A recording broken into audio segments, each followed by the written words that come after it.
Si les hydres sont des créatures récurrentes dans la fantaisie, leur origine vient de la mythologie grecque et plus précisément de l'hydre de Lerne. Fille de Typhon et d'Echnida, c'était un monstre dont les descriptions varient.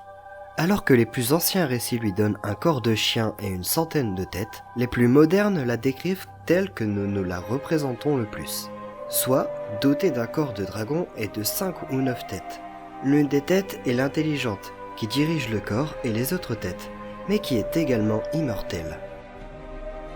Ces terribles gueules dont le souffle est empoisonné tuent instantanément quiconque le respire, même quand elle dort.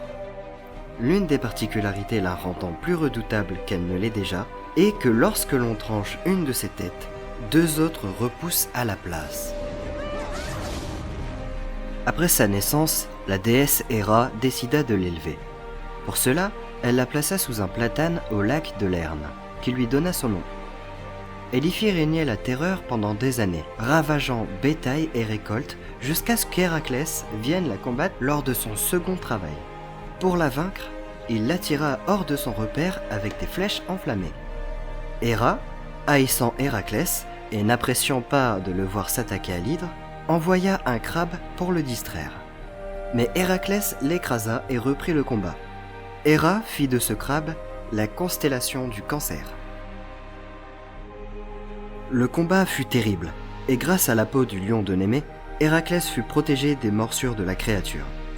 Cependant, il fut très vite dépassé par le nombre de têtes, ne cessant d'augmenter chaque fois qu'il en tranchait une. Il appela son neveu Iolaos pour qu'il enflamme les arbres de la zone du combat.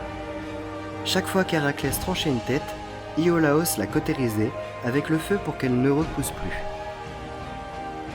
À la fin, il ne resta que la tête immortelle qu'Héraclès trancha et enterra. Avec le sang de l'hydre, il fit un poison.